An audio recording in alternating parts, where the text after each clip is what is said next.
Si tu veux avoir une bonne maîtrise de tes investissements et pouvoir investir de manière plus précise, il est crucial que tu saches lire une charte graphique. Que tu sois trader actif ou alors trader investisseur long terme, il est très important d'avoir cette compétence dans son arsenal. Et donc je vais te montrer dans cette vidéo comment toi aussi tu peux investir en lisant des chartes graphiques et du coup investir de manière plus intelligente. Je vais te montrer comment lire et interpréter une bougie japonaise, comment observer une tendance et anticiper les mouvements de marché. Moi c'est Karl et j'ai un challenge, c'est de passer de 0 € à 100 000 € de capital investi en bourse et en crypto-monnaie. Donc si ce challenge t'intéresse et que tu veux voir cette aventure tout en apprenant avec moi, n'oublie pas de t'abonner, d'activer la cloche et de mettre un like, ça m'aidera beaucoup. Et donc comment interpréter une charte graphique? Eh bien nous allons voir ça directement sur TradingView. TradingView qui est un programme de charte graphique. Vous pouvez voir un nombre incalculable de chartes graphiques.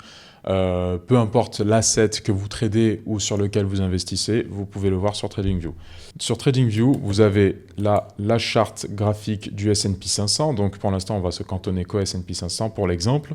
Et vous voyez en fait depuis les fluctuations du prix du S&P au fur et à mesure des mois, des années. Vous voyez, on peut aller jusqu'à 98, 97, 98, donc mon année de naissance. Donc voilà comment se présente une charte graphique. Maintenant, tout ce que vous voyez, c'est qu'une simple courbe bleue.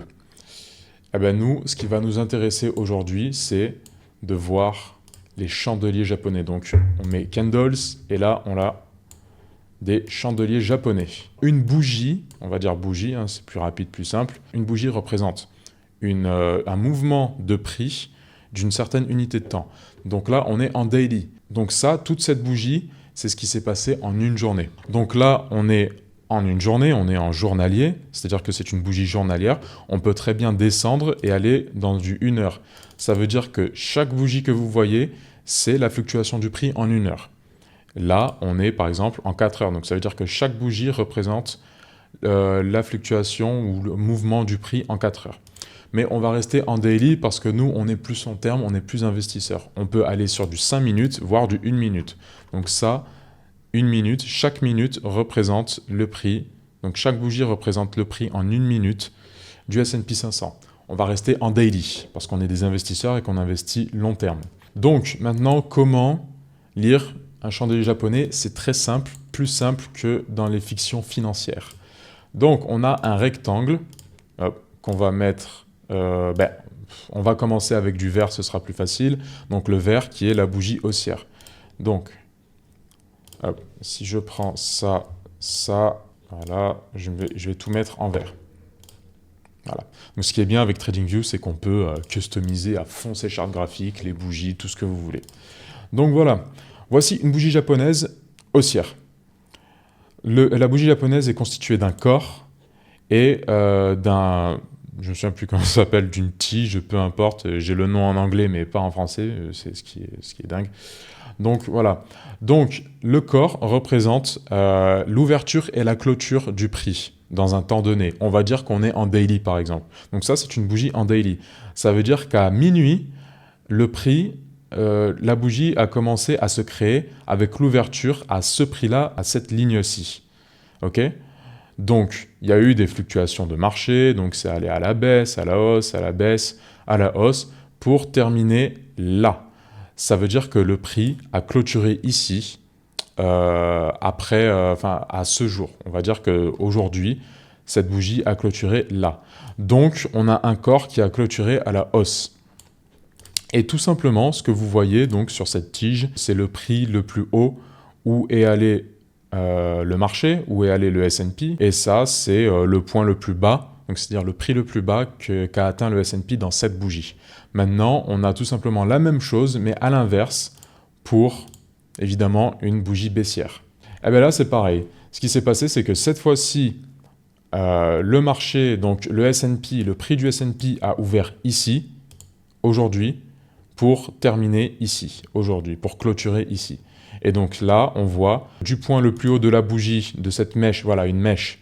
Le point le plus haut de la mèche est le point le plus haut qu'a atteint le S&P dans cette bougie et le point le plus bas est le point le plus bas que le prix a atteint aujourd'hui. Et donc, évidemment, il y a eu des fluctuations. Hop, on peut voir ça, bam, bam, bam, bam. Là, un peu à la hausse, normalement.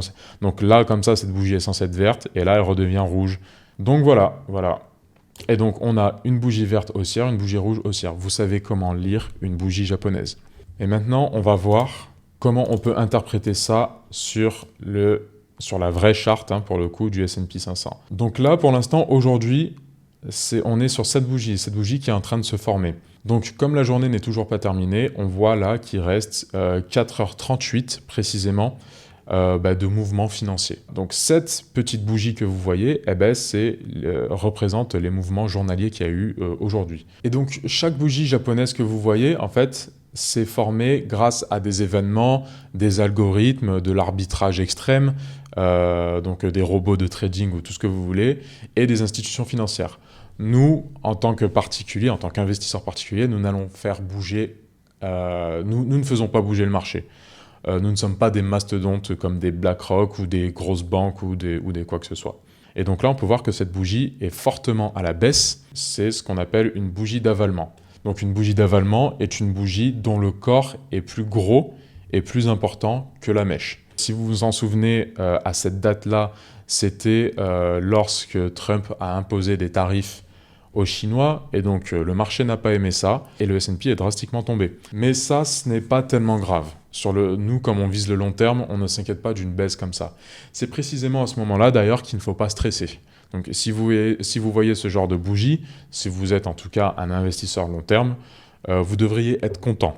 Ça veut dire que vous pouvez racheter encore plus bas et encore moins cher pour ensuite espérer une autre hausse. Et le S&P est tellement solide que vous voyez, donc là, c'est quand Trump a imposé ses tarifs. Certes, le marché a mal réagi, mais cela dit, le marché est remonté. Le marché sur le S&P en particulier remonte tout le temps. On n'est jamais à l'abri d'une crise, mais voilà, il faut avoir confiance en tout cas en tant qu'investisseur. Donc là, je parle vraiment en tant qu'investisseur long terme. Vous avez une bonne bougie d'avalement ici aussi, donc on voit clairement que le corps de cette bougie est plus gros que la mèche, donc vraiment même plus gros. La mèche, vous la voyez ici, elle est toute petite. Et donc ça, c'est un signe favorable à une hausse du marché. Si la bougie clôture comme ça en bougie d'avalement, il est probable que le marché continue à la hausse. Donc bien sûr, ça c'est en théorie. Il y a évidemment une analyse plus détaillée qu'il faut faire. Après, certaines bougies peuvent s'interpréter de manière différente. Mais bon, sur de l'investissement long terme, on ne va pas trop faire d'analyse technique comme ça par rapport aux bougies, bien qu'il en faut un tout petit peu, mais pas de manière extensive comme un day trader par exemple, voire même un swing trader. Donc maintenant, on a aussi des zones clés, ce qu'on appelle des zones clés, formées par des supports et des résistances. Donc un support est une zone clé, une ligne clé généralement, qui a été formée par plusieurs rebonds sur le même prix du marché. Donc là, on voit que le marché fait ça. Donc là, on a notre, on va dire, fluctuation de marché. Maintenant, comment on trace un support? Donc on va tracer notre support tout simplement grâce aux points qui ont été sur lesquels le marché a rebondi le plus. Donc là, on voit, donc on va mettre ce petit graphe, ce petit schéma de cette couleur. Donc la ligne blanche représente un support. On a plusieurs rebonds sur le même prix. Et ce support, en fait, donc comment l'interpréter? Un support va nous aider à anticiper un rebond sur le marché. Donc là, on voit que ça rebondit plusieurs fois. Ça veut dire que le marché est susceptible de rebondir plusieurs fois sur cette même ligne. Donc là, le marché est là, on va dire. Peut-être qu'on peut anticiper justement un rebond de marché. Là, petit check.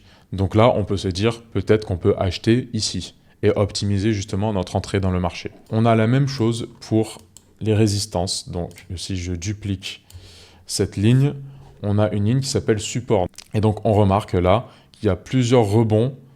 Là aussi, petit rebond quand même si ça n'a pas touché exactement. Rebond. Et donc avec tous ces rebonds, on peut peut-être anticiper que le marché va rebondir pour retourner à la baisse. Peut-être que ça pourrait être un bon endroit où sortir du marché. Peut-être qu'on peut se dire que le marché va faire ça.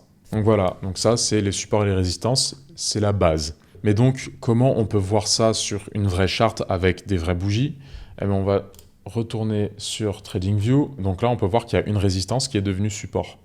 Regardez donc. Généralement, on ne va pas tracer que des lignes, on va tracer plutôt des zones. Donc là, on peut voir qu'il y a un point clé, Un autre point clé sur lequel, qui s'est créé avec le rebond sur ce même point clé précédent. Et donc là encore, rebond, rebond, rebond. Donc on peut voir qu'ici, qu'il y a une résistance. L'outil passe. Ah, il est là. Voilà. Rebond. Un autre rebond. Et d'ailleurs, c'est pareil ici. On peut voir qu'il y a un support qui se forme.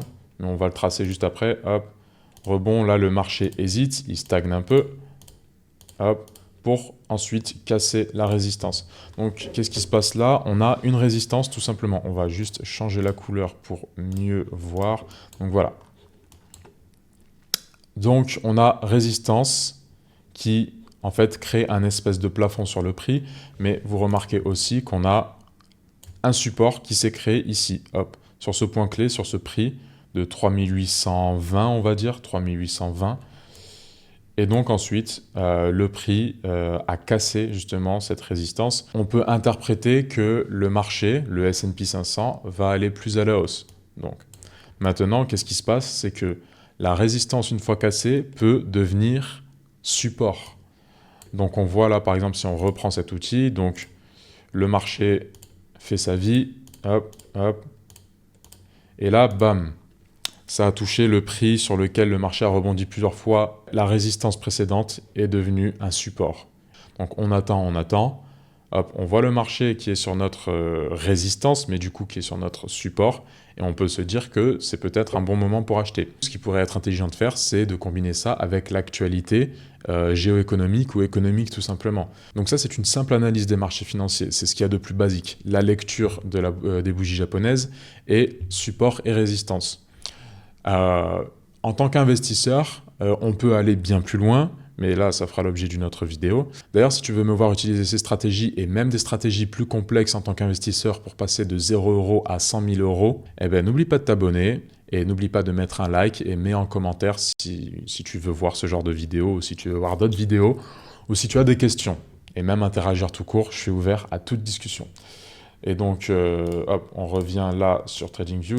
Maintenant, on a aussi ce qu'on appelle des indicateurs. Les indicateurs sont des outils qui ont été créés pour anticiper au mieux et pour nous indiquer au mieux la direction du prix. Les indicateurs de base, on a le volume. Donc ça représente le volume et la quantité ou en tout cas le volume de prix qui a été échangé dans la journée. Donc chaque barre que vous voyez est le volume de la journée.